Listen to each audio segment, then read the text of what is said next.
Ladies and gentlemen, boys and girls, children of all ages, this is the greatest time of the day.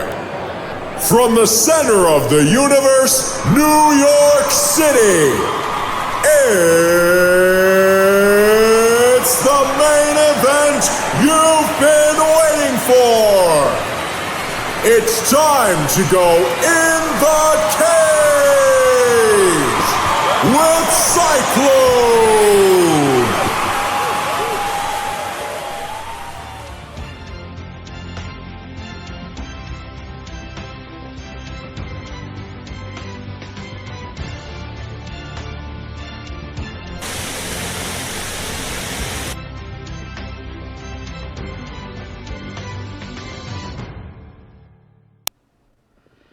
And I am back.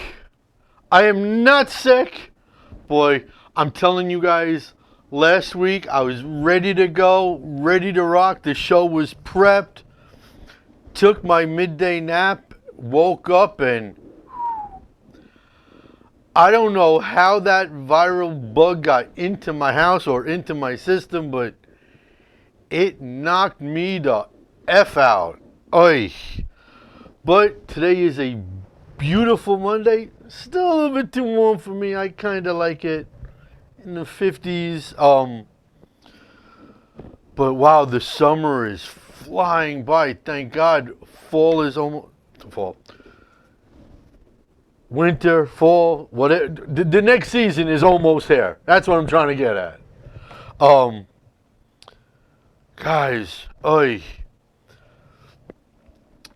So, I got some good news. Today's like a yin-yang day. You want to know what a yin-yang day is? Where you have good and you have bad all mashed up. Sort of like the music you youngsters of today listen to. You know, it's a mashup. I sat in way too much traffic today. I don't understand traffic. I really don't. I mean, if there's open road in front of you, it does not belong there. Put your foot on the gas and drive. Really simple. That's the bad news. The good news, the huge good news in my Donald Trump voice. This show, In the Cage with CYCLONE, besides all the venues you were able to see the show and hear the show on, guess what? Another venue has picked us up earlier today. Radio.com. I'm all yours. That's right, folks. In the Cage with CYCLONE is now also heard on Radio.com. Yeah. I am so happy they accepted me into their family. And now it's time to kick everybody else's butt. Because, in the words of Conor McGregor, I didn't come to take part. I came to take over. That being said, guys, now that we're getting on more and more venues, sponsorship. If you know of a business, if you own a business, if you have a business, guys, now is the time because the prices that I have are really cheap. Product placement, commercials, you name it, I'll do it for you. So hit me up on Psyche Prods on Facebook, or better yet, even hit me up on CycloneComedy.com and let's get something together. So it's a win-win for you and it's a win-win for me. Everyone's happy. And that doesn't happen too often. So we have a lot of stuff to get to.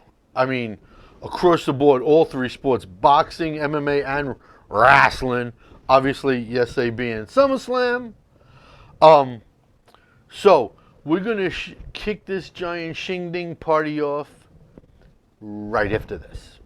This is Frankie Edgar. This is the Barbarian Tim Bosch. I'm World Series of Fighting undefeated lightweight champion Justin Gaethje. MMA legend, UFC Hall of Famer, Iceman. Check it out. And if you got the guts, step in the cage with CYCLONE.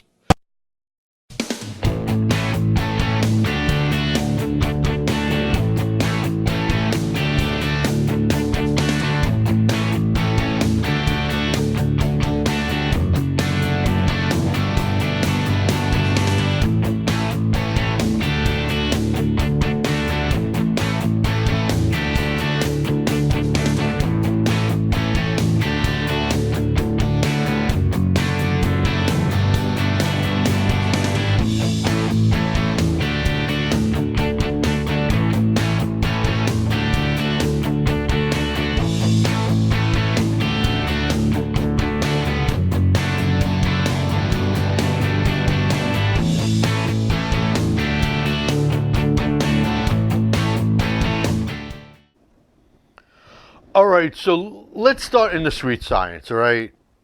Because it'll just be easier that way today. Things are reaching boiling point status. Things have gotten to a head, and much like when things get to a head, you pop it like a pimple. All starts off later this month. You know, obviously Lomachenko is getting back into the ring, but after that, September 13th, Madison Square Garden, will be at the Hulu Theater at the Garden, on the Devin Haney undercard, a monstrous fight in women's boxing. My girlfriend, my wife, she just don't know it yet, Heather Hardy, taking on a good friend of hers, Amanda Serrano. Now look, we all know Serrano is 1A, 1B. You put her in the top 3 as far as female fighters, besides Clarissa Shields, Cecilia Brækhus. That's the top 3 right there. It's a huge fight for Heather. Heather's toying between Bellator and boxing and Bellator. Look, if Heather can beat Amanda Serrano, it's going to be huge for her. And she might start leaning a little bit back more towards boxing than MMA, since she's, no matter how much I like Heather, she is a mediocre, mid-range 500 fighter at best. It just doesn't seem to all be coming together for her. That being said, Serrano brings a lot of problems for Heather. She loves to come forward. She has power in both hands. She hits the body really well. Like I said, if she can crack that top 3, you figure at her age, this might be one last run for her in boxing. Don't know. But that's the way I'm picturing it. Also moving forward after that, in November 7th to be exact, in Tokyo, Japan, a barn burner of a fight. Okay, everybody loves the heavyweights. Heavyweights in boxing brings the magic. But if you want to look at an evenly matched fight, a fight that is going to light up the highlight reels, we are talking Naoya Inoue against Nonito Donaire. It's for Nonito's WBA Super Bantamweight Championship. And look, here's the deal. One of, if not the most underrated boxers on this planet. I don't care what division, what company, I don't give a toot. One of the most underrated is Inoue. This kid is all flesh, and none of you are paying attention to him. And that is a shame. You need to watch this kid. He is all flesh. He is this generation's, can I call him Roberto Duran? No, you know what? He's kind of like this generation Sugar Ray Leonard. I think that's a safe bet. And I know you guys like Sugar Ray Leonard, so you guys should like Inoue. This kid he's incredible. Okay? And he's lightning fast. As is most Asian fighters. I know that's a generic term, and I hope none of you, any snowflakes out there, get offended by it. But the majority of Japanese fighters, whether it be in MMA, boxing, or wrestling, just take things to another level. It is inbred in them to be good. It's just the way they come out of the womb. Then December 14th, my mother's birthday, by the way, at the Barclays Center in Brooklyn, Julian Williams against Jarrett Hurd 2, the rematch. I don't know if it's something special. I don't know if it's something good, but it's something that I advise you to keep your eyes on. Because Jarrett Hurd is one of those pound for pound top 20 fighters that's worth you paying attention to. Although not as much as Inoue, because Inoue is so much better. But two different divisions, two different classes, two entirely different fighters. Now let's get to the big, huge boxing stuff. Andy Ruiz and AJ Anthony Joshua. Look, guys,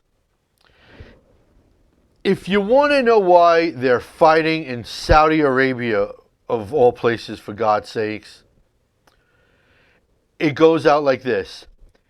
Money. That's why. Plain and simple. Because, quite frankly, it's a 7,000 seat open arena that they're fighting in, for Christ's sake. Okay? Eddie Hearn was given a $40 million site fee where the majority of the money goes into his pocket. Now look, should the fight have been like Andy Ruiz wanted to run it back in Madison Square Garden?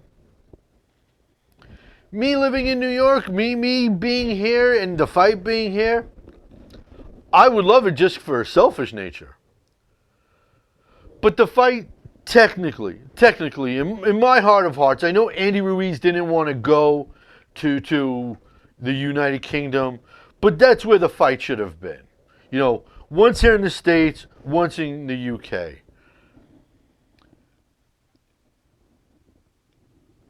Matchroom Boxing and Eddie Hearn want to make AJ a household name in the US. Being that, the rematch should be somewhere in the States. Now look, if they don't want to run it back in New York, they could have run it back, obviously in Vegas. They could have done it in the Staples Center. Celebrity Row would have been packed. You know where else they could have done it? It would have been an amazing fight to have in Dallas, Texas Stadium. Just picture it. Andy Ruiz, the first ever Mexican heavyweight in Dallas. You have, I don't know how many, 70, 80,000 Mexicans come up into Texas to see that fight. That would have been a perfect spot to have that rematch in. Instead, doing it in Saudi Arabia, which, by the way, if you're a female journalist, guess what? You're not going. And I'm not going to get into the social issues in Saudi Arabia. You know, just because there's money to be made there, I'm of the opinion that it doesn't need to be made. I don't think we should be taking our product there, quite frankly, until they change their policies. And I'm not going to get too much deeper into it because I don't want to turn this into a political show. But you have to understand, having it in Saudi Arabia on December 7th, a date, by the way, which will live in infamy, makes no sense because the time difference is going to kill the goddamn fight. What do I mean by that? The fight will air in the United States in the middle of the afternoon. You want to know what else happens in the middle of the afternoon on December 7th of this coming year? It's the SEC championship game. So, you're going to have that fight, that rematch, against a college football championship.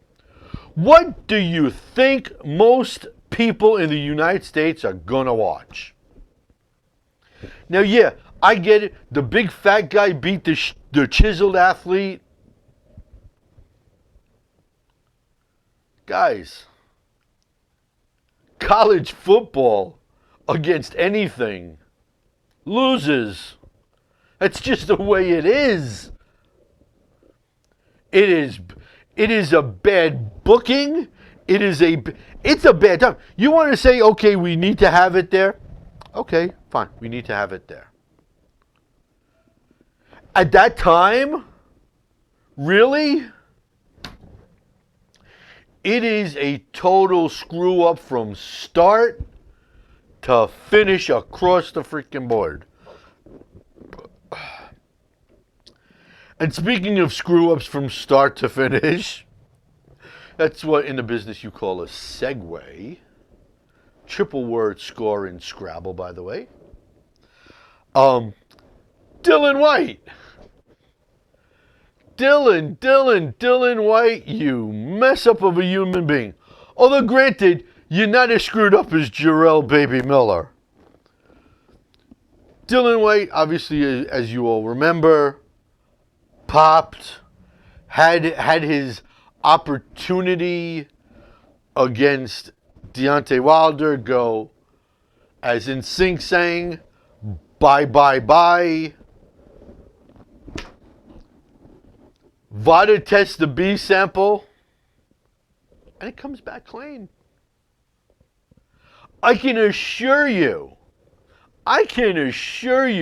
as much as I'm a fat guy, the fact of the matter is Dylan White's agents, lawyers, his whole entire team is going to be suing everybody.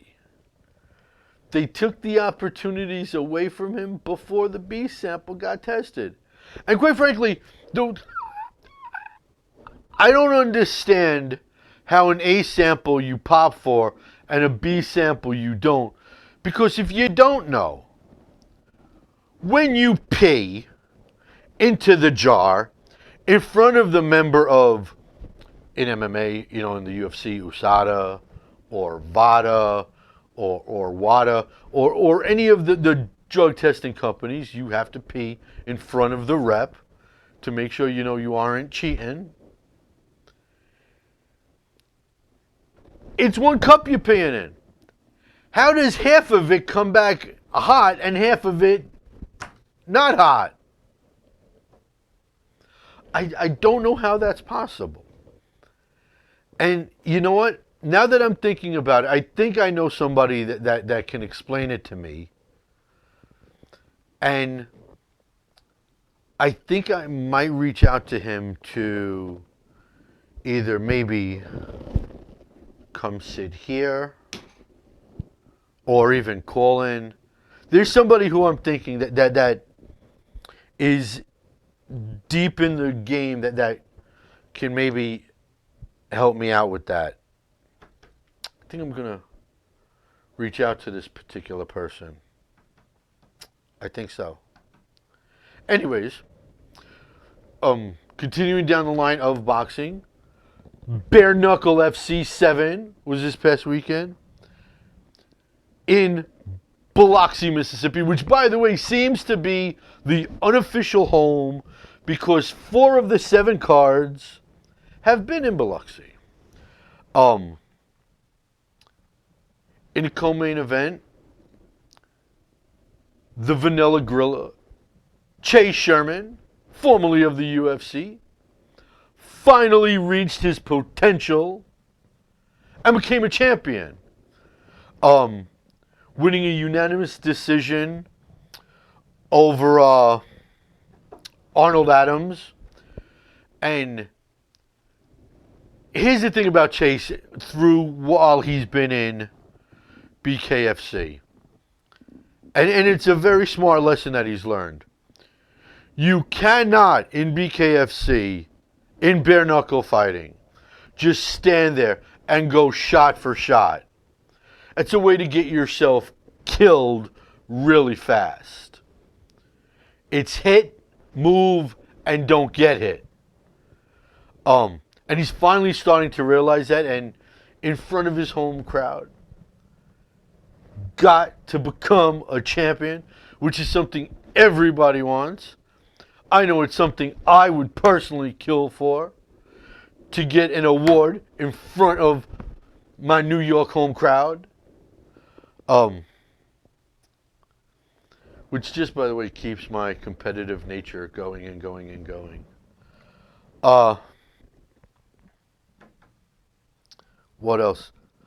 Oh, MMA gangster Melvin Gilliard had his Roberto Durant no mas moment, fighting his good friend, former housemate, Isaac Flagg. In between rounds 3 and 4, he's sitting on the stool. Stitch Durant is working on him. He tells Stitch that his right hand is broken and he wants no more. Stitch calls over to Big Dan Miragliotta, a good friend of mine, Mr. Miragliotta, and waves off the fight. Just didn't want. And that's a fighter knowing that without his strong hand, it makes no sense to continue. It really doesn't. You're only going to delay the inevitable. Losing. So you get out of there with just a broken hand. Maybe not that broken that it won't heal that fast. And you see where you go from there. You lick your wounds and you come back strong next time. So there's no shame. And it should not only happen more in BKFC, but in boxing, in MMA. I mean, it doesn't really obviously happen in wrestling, but to quote Tony from Rocky, throw in the damn towel! Throw in the damn towel! It has to happen. You got to save fighters from themselves. These guys are warriors. These guys will go through fire. Doesn't make sense. There's long-term health you have to worry about. And we're going to get, obviously, MMA-wise, into something like this past weekend that deals with that too, but that, by the way, is called a segue also. So guys, do me a favor. Hit the share button. You guys that are watching, it's really simple. You take one finger, I don't care which of the 10 fingers you got, or maybe you do it with one of your 10 toes, and you hit share. It's that simple. Check out Psyche Prods on Facebook, and guess what? You can enter a raffle like these 10 people. 10 people entered the raffle this week. That's freaking awesome. That's amazing. I want that to happen every week. I want more than 10 people to enter. So check out Psyche Prods on Facebook. Guys, check out effectiveaggression.com. It's really, really important. And, guys, we're going to get into the MMA conversation right after this. Hi, I'm Jim Miller. This is Dan Miragliotta. I'm Derek Brunson. I'm Nick the Carney Lentz, and you're locked into the cage with Cyclone.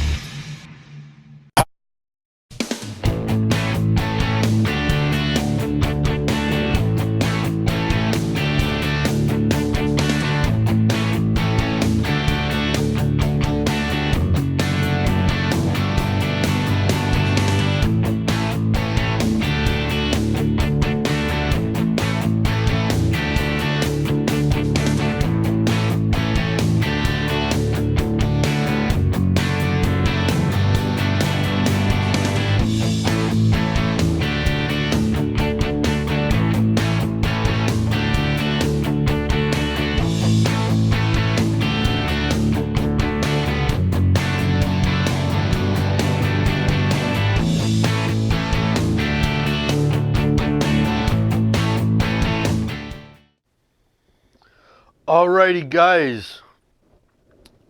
Topping it all off as far as I'm concerned. It is a good thing. I know some of you guys don't like it. Some of you guys are confused by it. But Aspen Ladd has had the CSAC, the California State Athletic Commission, has suspended Aspen Ladd's license. She cannot fight at bantamweight because of her weight issues. That is a good thing. No, you know what? Correction. That's a great thing. It's about time commissions put their foot down and say, guess what? If you're having issues, no, you're not getting licensed. And I know she's scheduled to fight in Boston. And quite frankly, I hope the Boston Commission sticks with the California's decision and puts the screws to her. Excuse me. That was so unprofessional. And really keeps an eye on her and makes sure she stays in check. Quite frankly, what I think Aspen Ladd should do, and I think a lot of fighters, not just Aspen Ladd, should do this, is go away. Get away from the UFC for 6 to 10 months. Get your body into the condition it needs to be one class up. It's a smart thing. Jesus, it helps your brain. It helps your body. It helps you live possibly a longer life without being a freaking vegetable. How about that? How about that? Catch me outside. You know, geez. I would like to see her go up to featherweight. Okay, especially now that Cyborg's not around. Here's the deal. You have Megan Anderson. You have Felicia Spencer. Sometimes you have Holly Holm. Sometimes you have Amanda Nunes. And now you have Aspen Ladd. You build the division up. And then you plug girls from Invicta. You plug girls from other organizations. You get some of your own, please God Almighty. And you build a division. It's that simple. I don't know why the powers that be in the UFC, and I'm not going to say it's just Dana, because it's not just Dana White, all right? I don't understand why they don't build a division properly. And speaking of bantamweights, on the guy side, I don't understand. Look, Frankie Edgar, I like the guy. The guy's a huge, monstrous future Hall of Famer. I get that he wants a title. I get that he wants that second championship, you know, to go with his lightweight championship. I get that. Going down is not a smart move. Especially at the age of 37. Jesus, you know, there's a much easier path for him. And that's, you go to Dana, you go to the powers that be, and you say, guys, look, I've had a great run here. I love you guys. You took me as far as you can, but it's time for me to go. Buy out the rest of his contract, and you go to the PFL. And before you guys left, before you guys say, Cyclone, what are you, freaking nuts? What are you smoking? Let me explain this to you. Frankie in the PFL automatically brings some respectability, some oomph to the organization. And it gives him a good pathway to get a 145 title. And not only with that title, $1 million. That's by far the easiest and the smartest thing Frankie Edgar should have done.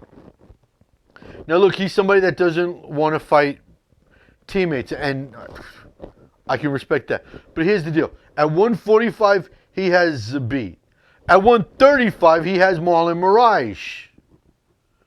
So either way, he's going to have to fight a goddamn teammate. Although, now if you bring up the PFL and you say, Cyclone, wait a minute, Cyclone. You just said he doesn't like fighting teammates. There's a 145 teammate of his in the PFL. Lance Palmer. Palmer's not in Vegas anymore. Palmer's at Catone's. He's a teammate of Frankie's. Would he fight him? I don't know.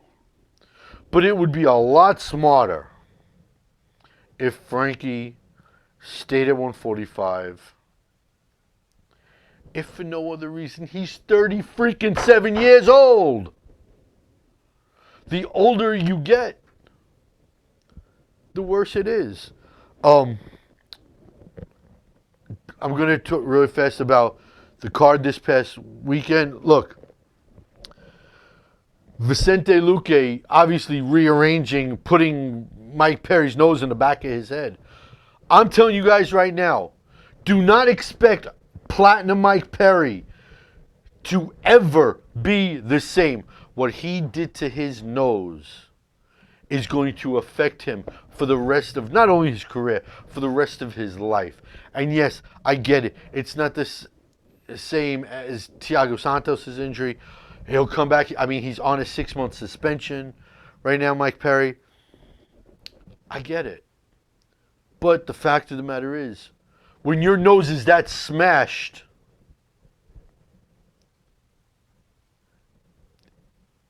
it's going to affect you. It can't not affect you. Okay. A huge loss for Tisha Torres. Tisha Torres, I'm telling you, will fall out top 10, probably even the top 12. Big loss for Tisha Torres. Obviously, Valentina Shevchenko, look, a champ does what they have to do to win. I don't understand why Liz Caramoose didn't apply the pressure that she has to people in the past. I don't understand her game plan. Whatever it was, it didn't show up and it didn't work and it didn't translate. But that's the way it is. Speaking of things not translating, Vincent J. McMahon. Vince McMahon. Heyman and Bischoff are more in charge of SmackDown and Raw. Vince has said he is now going to take a bigger role in NXT. Bye-bye good product. Because let's face it, recently, NXT has been better than the WWE. Especially this past weekend. I thought the NXT Takeover was better than SummerSlam. Fight with me if you want. I don't care. I'm sticking by it. I just think that NXT drew me in more than SummerSlam did. And speaking of NXT, he is setting up for a Wednesday night war with AEW, counter-programming, with NXT going live on FS1 against AEW and TNT. Now, here's the deal. The majority of you don't know this, and I'm going to break some news to you. Because I know this personally, because it involves me. Vince McMahon is affecting me personally, and I'm offended by it. Here's the situation, as my Grammy used to say. Vince McMahon is looking to buy Fight.tv. Now you say, hey, how can he do that? When you have that much money, you could basically do whatever the hell you want. I know it for a fact because in pushing this show to other networks to air this very show, one of the streaming services I was looking into that I had a pitch meeting set up for was Fight.tv. The fact that Vince McMahon is now in the market to buy them, what he apparently, what I've been told, wants to do with Fight.tv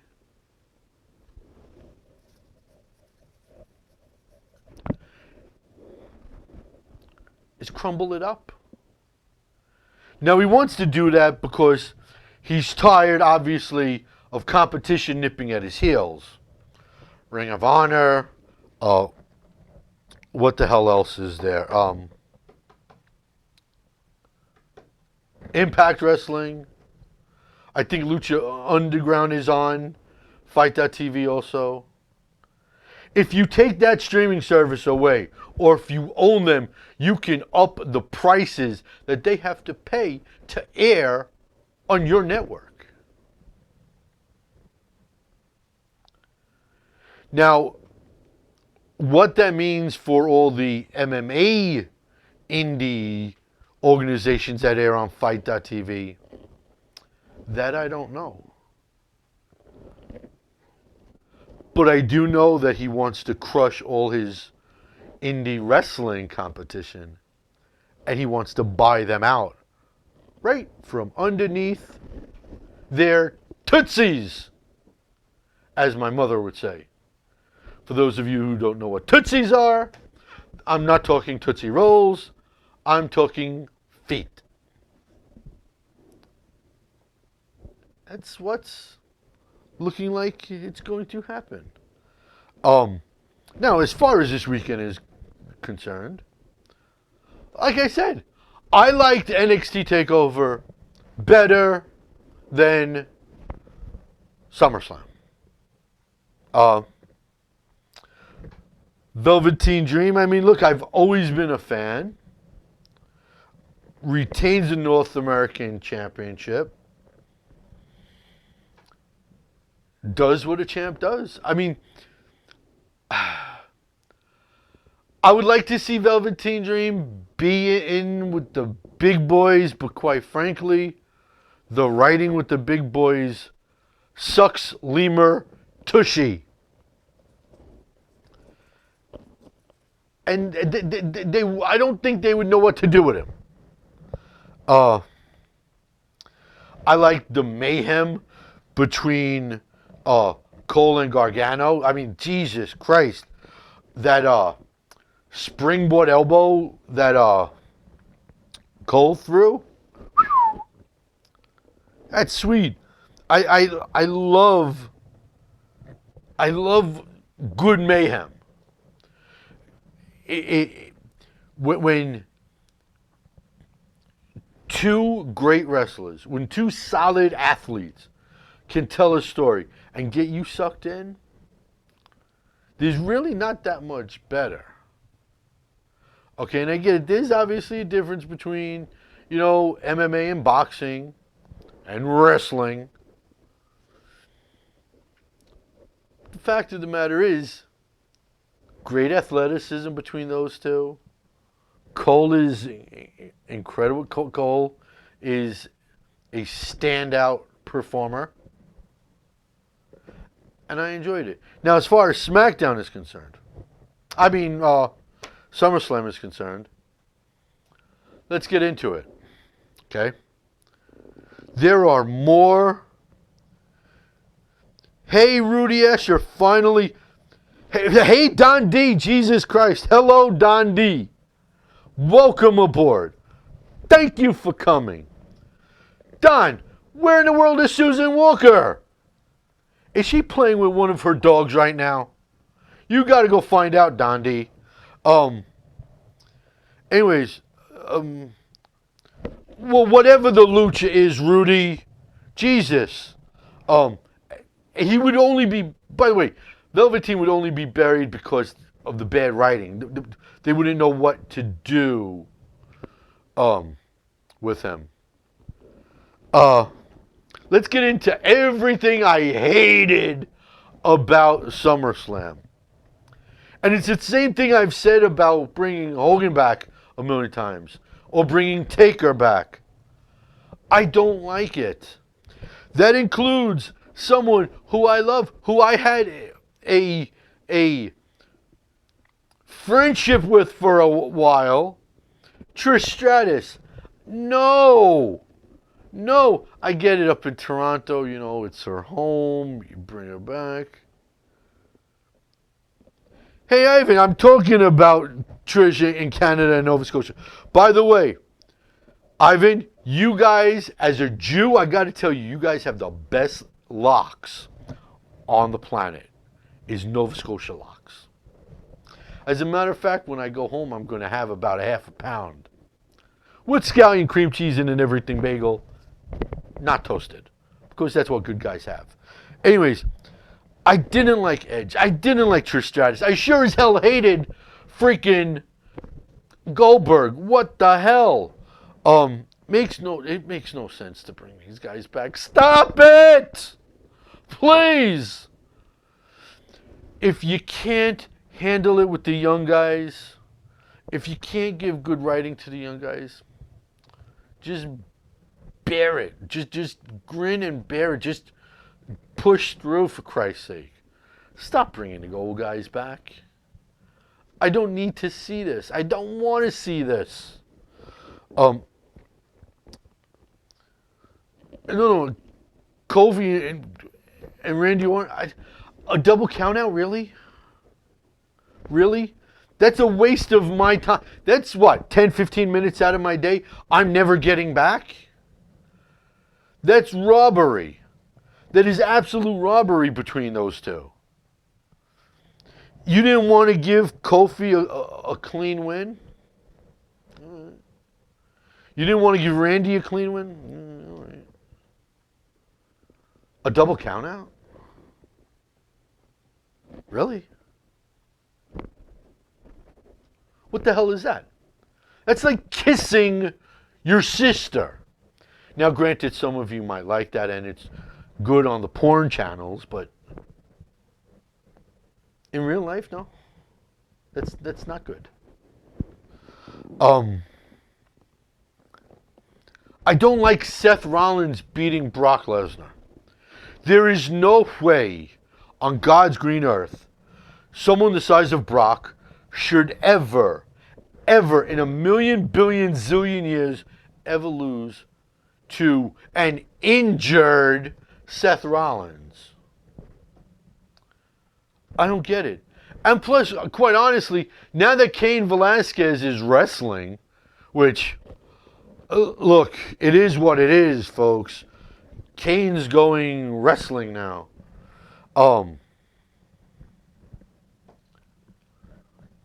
Kane, Brock 2 in wrestling?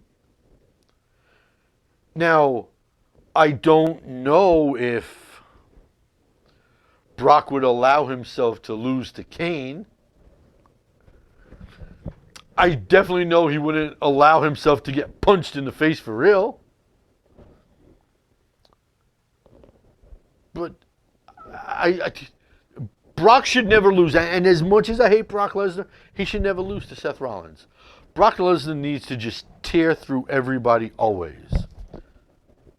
Period. End of sentence. I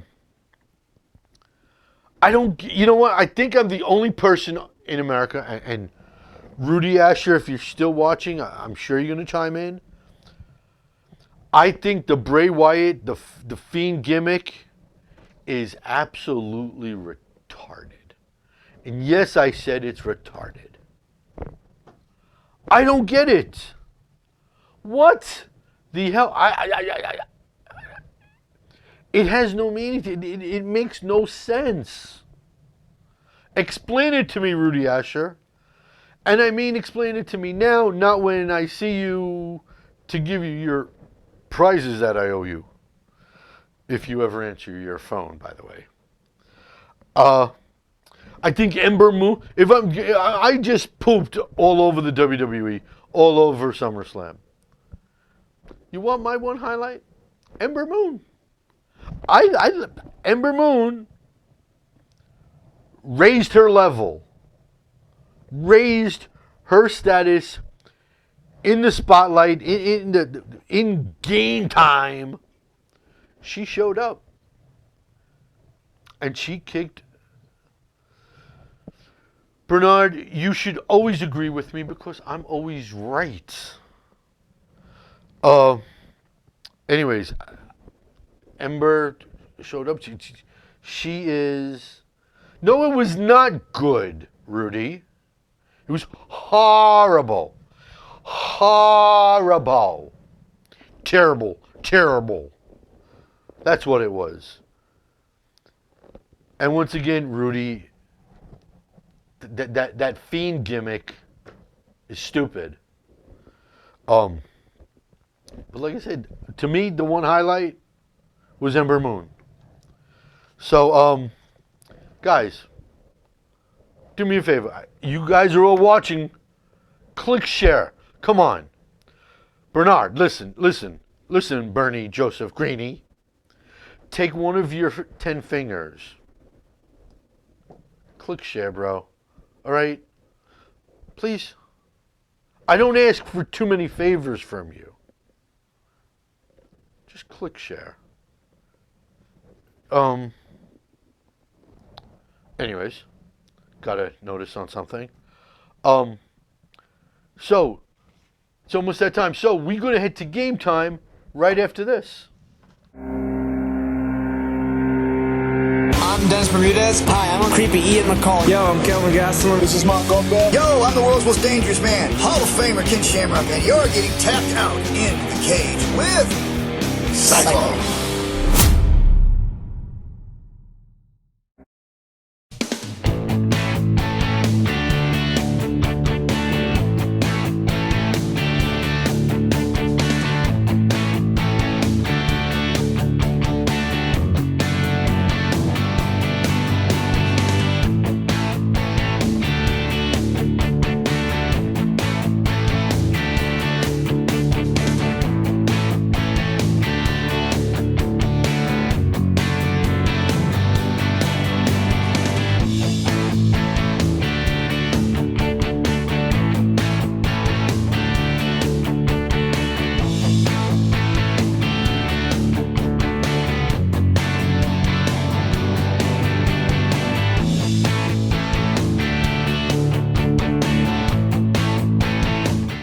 Happy anniversary, happy anniversary, happy anniversary, happy anniversary.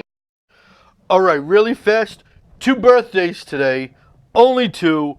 The beautiful, the stunning former UFC fighter, now Invicta fighter, Pearl Gonzalez, turns 33. And the Gypsy King, Tyson Fury, turns 31. How is he only 31? Oy, I feel old. Anyways, guys, we got to do this really fast. There's 10 people in this. Let's do a raffle.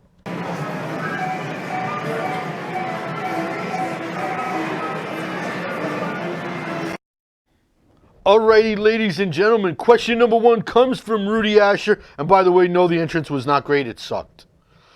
What SummerSlam match do you think was the match of the night? Well, I already told you. I like the Ember Moon match the best.